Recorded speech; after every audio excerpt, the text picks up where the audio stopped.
So it's not a matter of if AI will replace designers, it's kind of a matter of which designers will be replaced. So in this video, I'm gonna look at the jobs that I think are going to be safe, the ones that are going to go extinct, and for the people going extinct, what I would do to kind of move on and next steps in your design career.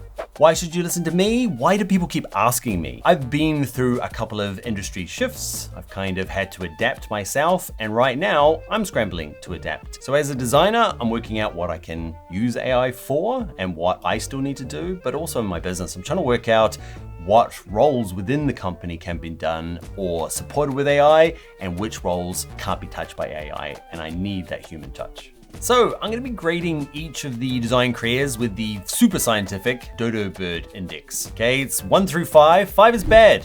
5 is you're a Dodo Bird and you're probably already extinct.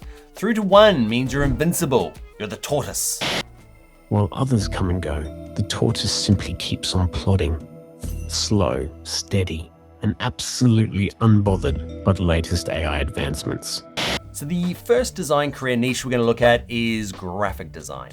And graphic design, I know, is kind of a broad term. What we're gonna do here is we're gonna break it into two kind of main parts: a production designer or a freelance designer. So let's look at the production designer first.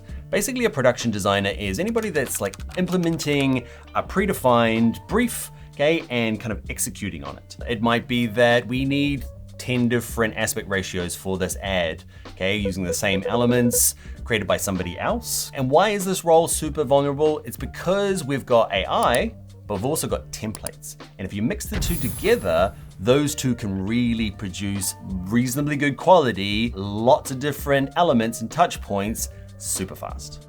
So what I'm seeing with this type of role already is, especially say something around social media designer, which is already template driven, you will find that maybe the job is not so much replaced by AI, but will be moved up a level in the organization where you might have been getting your work from the marketing or sales team. They will be producing their own work rather than working with a designer. I think that's where that role will go. It will completely disappear and actually just become the responsibility of somebody else. So we've talked about the Dodo Bird index. This is a 5 out of 5. This is the Dodo. This is the one that is actually probably already extinct, and if not, the last one's about to walk off a cliff. But all is not lost. As a freelance designer, you know your role is more than just making stuff. It is trying to get the best out of a project, trying to take a step back. Why are we doing this? What problems are we solving? What story are we trying to tell? You're trying to elicit that often from a client who doesn't even know yet, and AI can't do that for them.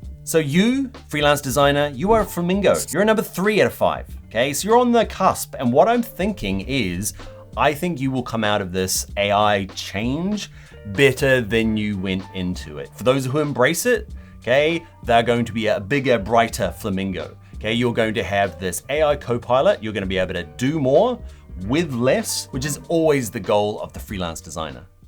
All right, the next one is brand designer. Brand designer is somebody working with often logos, visual identity, kind of brand strategy, somebody that is helping a company express their values and their positioning in the market to their potential clients. The good news is most of this job I think is safe. But if you are designing logos for $500 on Fiverr with very little explanation or client interaction, that function in the system at the moment, that is the one that's going to go away to AI. If you worked in branding, or if you're a client who has worked with somebody in branding, you will know that the true power and the true kind of like creativity of this role, it's to do with the back and forth between the client, understanding what the business needs, what they want, and then kind of empowering that and embedding that in their logo. There's a lot more to branding than picking logos and fonts. That's why logos can cost $10,000, $100,000, $1 million.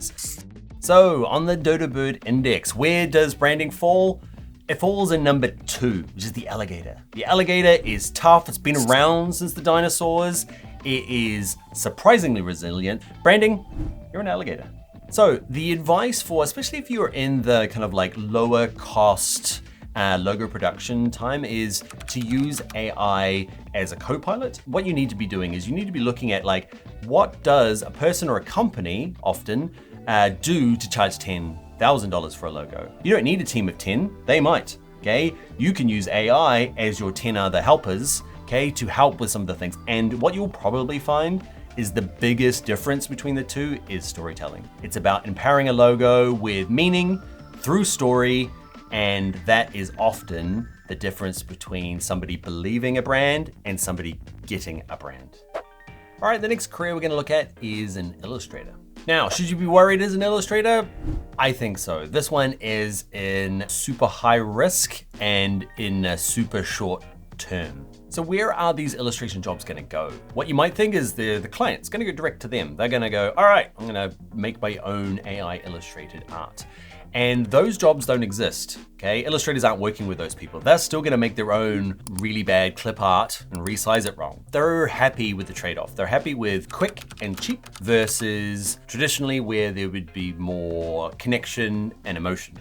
Where the jobs are going to go is that me as a designer who would work with an illustrator to create artworks, especially when there's budget constraints, the job's gonna go to me. I'm gonna be using AI as a graphic designer to produce, still gonna be the right illustration in the right style, but it's gonna be me and AI as my co-pilot creating it, rather than me working with an illustrator to create it. So where does an illustrator land in terms of the Dodo index? Unfortunately, it's right at number 5, the Dodo, okay? It is going to go extinct. But don't worry, there's hope, okay? I think for a few people, there's the chance to become a 4. A 4 is the panda. Cute, barely hanging on, needs a lot of work to keep going, but hope nonetheless. What I used to say in the past is you just need a unique style, okay? Styles are being stolen by AI. What you need now is a style that is not ubiquitous, okay? That everyone can't just copy. But also you need to mix that unique style with client relationships. There's going to be companies that just don't want AI junk. They want a connection to an artist, to a theme. So client relationships are going to be the reason that you become the panda. All right, so the next design career we're going to talk about is the creative director / art director. So as a creative director, you'll be handed a problem. It might be, we need some marketing done. We need to sell this widget. And your job is to figure out how to do this in a creative way. It might be through billboards, it might be paid ads, it might be standing in Times Square with a sign. Your job is to work out the vision and execution of this project. So things that are vulnerable. As a creative director, you start every job with a lot of mood boards, reference material, a lot of research. And while it is the part that's most vulnerable, it's actually the part that's going to be the most empowered by AI. It's going to not take away that part of the role, it's just gonna make it easier. So all that being said, I think the creative director role is actually pretty future-proofed against AI. And why? It's because the creative director role is a messy role. Anything messy is safe from AI. As a creative director, you'll be dealing with lots of different elements, lots of different moving parts. You've got clients, you've got stakeholders, you've got creatives. All of this mess is something that the creative director is great at sorting out and that AI is not. All right, so where does it fit on the Dodo Bird index? Well, the creative director is a 1. A 1 is the tortoise. It is wise, it is ancient. It has got a tough shell, okay? It is immune to the chaos and somehow will live forever. So the next design career is UI UX designer. AI is affecting UI UX in a couple of different ways. Probably the easiest way to see at the moment is around the testing. Okay, you can use AI to run lots of tests on lots of different sites and let it make decisions where I was maybe making them as a UX designer before. Let's say a simple one. We are doing a hero image, which is the big box at the top of most websites that has a lot of marketing copy and visuals that support it. Okay, we're using AI, telling it, give it some basic rules, and it is able to pick text and pick graphics and then itself know, is it doing better? People staying on the page more? Are they converting more? That is a function, little small part that AI can tackle on its own. So how is AI negatively impacting the UX UI industry? It's quite clear. It's the junior role as the UX designer is getting eaten up by AI. The role that we all kind of started in UX UI, where we kind of learnt the trade, is now kind of moving further up the food chain. Kind of mid-level senior UX designers are able to do the things that used to be our way into the industry. Things like user research, kind of implementing design systems, kind of documentation, all of that stuff now is getting done by AI, making it tricky for somebody to get started in UI UX. So the aspects that are safe is that the UX job as a whole, there's a lot of listening involved, there's a lot of testing, it's very strategic, it's often aligned with business goals, so it is quite an undefinable problem until it is, and then AI can support it. All right, on the Dodo Bird scale, you UX designers are a 3. You're a flamingo. You are beautiful, you're stylish, you're weird, and you're a little bit fragile. Remember, you will survive. Probably, mostly, maybe, hopefully. So to give yourself the most chance of survival as a flamingo, if you're already in the industry, I think you'll be okay. You will just need to adopt kind of best practices around AI, use it to your advantage, do more with less. If you are trying to enter UX design, it is going to be tricky. It's tricky at the moment. There is a lot of people trying to enter the market, and what you need to do is both grab all the AI tools and not only just use the easy ones, but be using the hard ones. Use AI like a weapon to get in, okay? But you also need to not turn up to your first day of job or your interview ready for information as a junior. You're gonna have to turn up knowing a lot about the product, a lot about different methodologies. You can't wait for this to waterfall down in your first year or two of work. All right, the next career is print and packaging designer. So how is AI going to affect print design? Well, not as much as you'd think. Print design has already had its moment. Years ago, when there was a huge big cultural shift from print, which was a massive part of my career, to digital. And there was a huge kind of amount of restructuring then. A lot of layoffs around that time. I feel like that's happened. AI is going to affect a small part of the print industry, but as a whole, I think this connection to the real world, which AI is not part of, is what's going to keep this industry safe. A small part that will be affected is the people that are working in this kind of computer to design workflow where you are maybe building a catalog. It might be for your grocery store. What ends up happening is there is a computer that says, these are all the things on sale this month. It comes in a boring old database. It gets somewhat populated using software already, but there is a lot that it still needs to go to from a print designer to get everything to kind of work and layouts. And I think that it's just gonna become easier. It's gonna go from like a month to a week. And AI is going to support that role so much better. It wasn't fun work anyway, and it's just going to be done quicker and better now. So that's why I think AI is going to be quite supportive of the print industry. And that's why, my friends, you are going to be a number 2. You're an alligator. You're prehistoric, okay? But you're enduring, you're lurking, you're hiding there, but you will survive. All right, so those are my takes on how AI is affecting the different areas of design.